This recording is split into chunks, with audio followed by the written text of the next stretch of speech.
तो देखिए, आज हम जो टॉपिक ले रहे हैं this is joint life policy. इसमें एक वर्ड तो जॉइंट है कि जॉइंटली भी हो सकती है इंश्योरेंस पॉलिसी और इंडिविजुअल भी आपकी हो सकती है, ठीक है ना। तो जॉइंट लाइफ पॉलिसी में सबसे पहले तो आपका मैटर ये आएगा, सर ये लेते क्या है, होता क्या है कि मान लो 3 पार्टनर हैं ABC और C की डेथ हो गई। अब C की डेथ हो गई तो C के एग्जीक्यूटिव्स को आप पैसा दोगे, तो C के एग्जीक्यूटिव को आप पैसा दोगे, फर्म से इतना सारा कैश जब एक साथ जाएगा तो डेफिनेटली फर्म में क्या आ जाएगी, लिक्विडिटी की कमी आ जाएगी। इस लिक्विडिटी की कमी को दूर करने के लिए, क्योंकि अगर फर्म इतना सारा कैश एक साथ पे कर देगी तो फर्म में कैश की दिक्कत आ जाएगी। दैट्स वाई ये लोग क्या करते हैं कि अपने जॉइंट लाइफ इंश्योरेंस करा लेते हैं। इससे क्या होता है, मान लो C की डेथ हो गई है और C के एग्जीक्यूटिव को पैसा पे करना है, तो इंश्योरेंस कंपनी से जो पैसा मिलेगा वो हम C के एग्जीक्यूटिव को दे देंगे। इससे फर्म पे जो है कोई एडवर्स इफेक्ट नहीं पड़ता और फर्म जो है वो एक फाइनेंशियल क्राइसिस से बच जाती है, ठीक है। तो बेसिकली जॉइंट लाइफ पॉलिसी लेने का जो पर्पस होता है वो तो होता है आपका ये।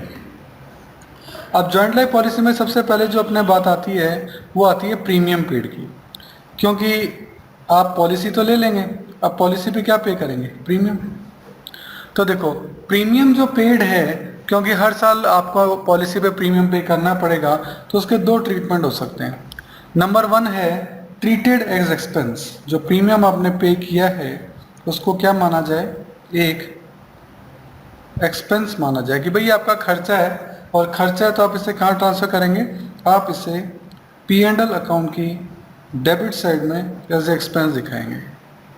आप इसे P&L अकाउंट की डेबिट साइड में एज ए एक्सपेंस दिखाएंगे अगर आपने क्या किया, ट्रीटेड एज एक्सपेंस किया। दूसरा है कि आप इसे एक्सपेंस नहीं माने, दूसरा तरीका क्या है, ट्रीटेड एज एसेट्स। एसेट्स की जगह इन्वेस्टमेंट भी कह सकते हैं और कई लोग इसे capital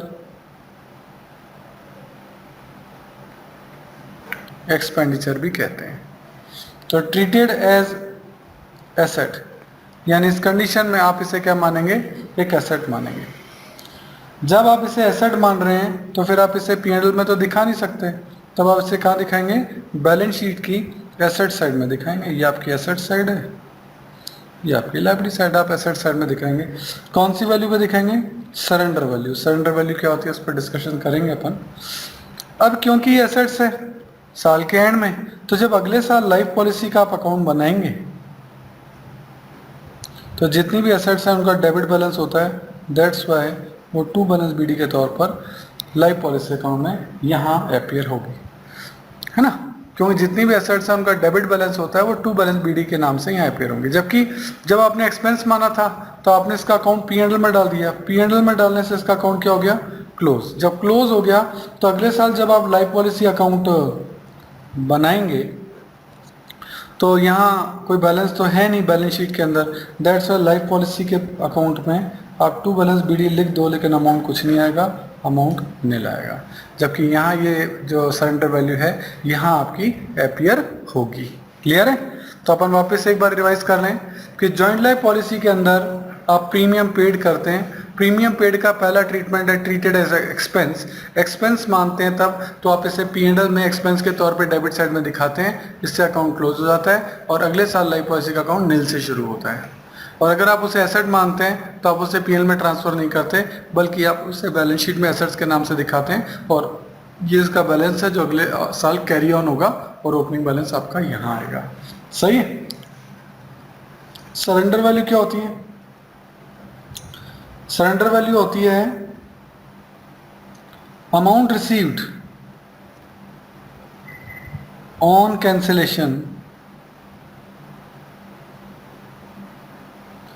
cancellation of policy. Policy के कैंसिल होने के कारण जो अमाउंट आपको मिलता है उसी को आप सरेंडर वैल्यू कहते हैं। लेकिन कब, before the maturity. Before the maturity. भाई मैच्योरिटी जो है वो तो 10 साल बाद आएगी, है ना, और 3 साल बाद ही सी को कुछ हो गया तो अब वो पॉलिसी मैच्योर हो गई उस तरीके से। लेकिन यहाँ सरेंडर वैल्यू से जो मतलब वो क्या है कि अगर पार्टनर चाहते हैं कि उनकी पॉलिसी कैंसिल कर दी जाए, मान लो अभी किसी को कुछ नहीं हुआ लेकिन पार्टनर चाहते हैं कि पॉलिसी कैंसिल कर दी जाए, तो कैंसिल करने पर जो वैल्यू मिल रही है वो आपकी सरेंडर वैल्यू कहलाती है। क्लियर है? अब देखिए एक एग्जाम्पल अपन बनाते हैं, उससे अपनी जो चीज़ है वो क्लियर होगी कि अपनी जो पॉलिसी है मान लेते हैं वो है आपकी 3 लाख की। आपकी जो पॉलिसी है वो कितने की है? 3 लाख की। कि भाई इंश्योरेंस आपने जो पार्टनर्स का कराया वो 3 लाख का आपने इंश्योरेंस जो है वो कराया है। ठीक है, सरेंडर वैल्यू गिवन है आपको और वो है आपकी 50,000 रुपीज़ की। अच्छा, अमाउंट रिसीव्ड की अगर अपन बात करें कि भाई आपको अमाउंट कितना रिसीव्ड होगा इस पॉलिसी से, इसको समझने की ज़रूरत है। तो देखो ओकेशन 2 हो सकते हैं, या तो मैं बात कर रहा हूँ डेथ की कि अगर कोई पार्टनर की डेथ हो जाए तो कितना मिलेगा, और या मैं बात करूँगा किसकी? रिटायरमेंट की, कि रिटायरमेंट के वक्त कितना पैसा मिलेगा। ठीक है, देखो डेथ जब हो जाती है किसी पार्टनर की तो आपको अमाउंट जो मिलता है वो फुल मिलता है। फुल यानी कितना? पॉलिसी थी कितने की? 3 लाख की, तो आपका अमाउंट भी कितना मिलेगा? 3 लाख रुपए। लेकिन अगर रिटायर हुआ है, किसी पार्टनर की डेथ नहीं हुई, तो इंश्योरेंस कंपनी पूरा पैसा क्यों देगी? उस कंडीशन में इंश्योरेंस कंपनी उस वक्त की सरेंडर वैल्यू देगी, और सरेंडर वैल्यू कितनी दे रखी है? 50,000। इसका मतलब यदि पार्टनर की डेथ हुई तो आपको पूरा पैसा मिलेगा, और यदि रिटायरमेंट हुआ तो पूरा पैसा नहीं मिलेगा, फिर आपको केवल सरेंडर वैल्यू मिलेगी। अब अपन एक एक कंडीशन अपन लेते हैं कि हाँ भाई तो पॉलिसी है 3 लाख की, सरेंडर वैल्यू है 50,000। अमाउंट रिसीव्ड की अगर अपन बात करें तो अमाउंट रिसीव्ड डेथ के वक्त आपको पूरा अमाउंट मिलेगा, जबकि अगर अपन देखें रिटायरमेंट के वक्त आपको सिर्फ सरेंडर वैल्यू ही मिलेगी। क्लियर है ये बात? चलो अब कंडीशंस लेते हैं। सबसे पहले अपन कंडीशन लेते हैं ऑन डेथ। हम जो कंडीशन ले रहे हैं वो है डेथ, कि डेथ की कंडीशन में जो है वो क्या होगा। देखो प्रीमियम को आपने क्या माना है, ये एक बहुत बड़ा मैटर है। लाइफ पॉलिसी अकाउंट आपका बनेगा,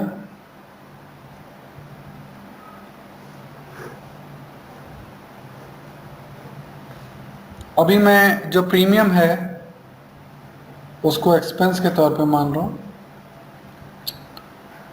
तो मैंने कहा था जब एक्सपेंस मान लिया जाए तो ओपनिंग बैलेंस कुछ नहीं होता, और अपन ने डेथ मानी है इस कंडीशन में, तो डेथ की कंडीशन में आपको जो पैसे मिलेंगे इंश्योरेंस कंपनी से वो पूरे मिलेंगे। कितने रुपए? 3 लाख। ओपनिंग बैलेंस नील था क्योंकि एक्सपेंस है, एक्सपेंस का ओपनिंग बैलेंस कुछ नहीं होता क्योंकि उसका अकाउंट तो पिछले साल क्लोज हो चुका था। तो पार्टनर्स कैपिटल अकाउंट में बैलेंसिंग फेयर में कितना अमाउंट डिस्ट्रीब्यूट होगा ये अपने को देखना है। तो इस साइड का टोटल कितना है? 3 लाख। तो यहाँ का भी टोटल कितना आएगा? 3 लाख। उसके लिए बैलेंसिंग फेयर में यहाँ कितना अमाउंट लिखना पड़ेगा? 3 लाख। और ये ओल्ड पार्टनर ओल्ड रेशियो के अंदर डिस्ट्रीब्यूट हो जाएगा। ये तब है जब एक्सपेंस हो। यही लाइफ पॉलिसी अकाउंट अगर आप बनाएंगे और अगर आप इसको एसेट्स मान रहे हैं तो एसेट्स का ओपनिंग बैलेंस हमेशा होता है। बैलेंस शीट में सरेंडर वैल्यू जो दे रखी होती है, सरेंडर वैल्यू कितनी थी? 50,000। बाय बैंक कितने रुपए मिलेंगे? तो मैं कहता हूँ on the occasion of death आपको हमेशा पूरे रुपए मिलते हैं। पॉलिसी अमाउंट कितने रुपए? 3 लाख। तो क्रेडिट साइड का टोटल कितना है? 3 लाख। तो डेबिट का भी कितना आना चाहिए? 3 लाख।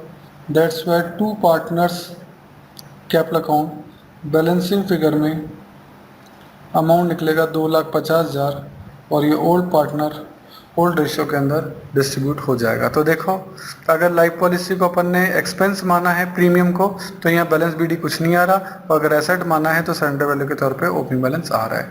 बाकी 3-3 लाख रुपए ही मिलेंगे और डेथ हुई है। बैलेंसिंग फिगर में जो भी अमाउंट निकलेगा वो पार्टनर्स को डिस्ट्रीब्यूट जाएगा। ये कब?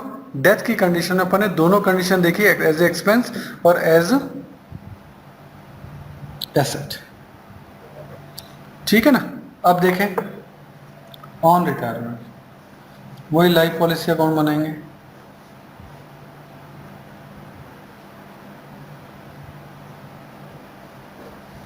लाइफ पॉलिसी अकाउंट, पहले एक्सपेंस ले लेते हैं। जब एक्सपेंस होता है तो ओपनिंग बैलेंस कुछ नहीं होता। और अब क्या, तो रिटायर हुआ है, मरा तो है नहीं, तो पूरे पैसे तो मिलेंगे नहीं, केवल सरेंडर वैल्यू मिलेगी। तो बाय बैंक सरेंडर वैल्यू कितने रुपए मिल जाएंगे, 50,000।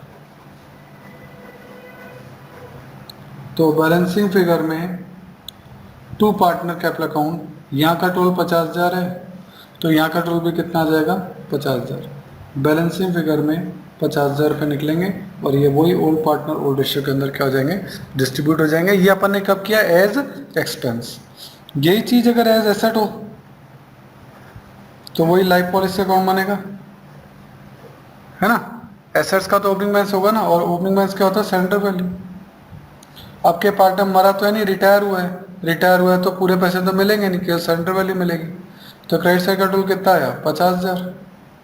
डेबिट का टोटल कितना आया, 50,000। तो इस बार पार्टनर कैपिटल के अंदर बैलेंसिंग फिगर में कुछ नहीं निकल रहा, इसलिए डिस्ट्रीब्यूशन कुछ भी नहीं होगा। इस तरीके से आपका जो जॉइंट लाइफ पॉलिसी का ट्रीटमेंट है वो आपका होता है। इस बार क्योंकि अपन ने ऑन रिटायरमेंट किया है, और रिटायरमेंट में आपको जो वैल्यू मिलती है वो हमेशा सरेंडर वैल्यू ही मिलती है, तो दोनों ही मौक़ों पे आपको 50,000 रुपये मिले। एज एक्सपेंस में मैंने आपको बताया ओपनिंग बैलेंस कभी नहीं होता, एज एसेट में सरेंडर वैल्यू ओपनिंग बैलेंस होती है।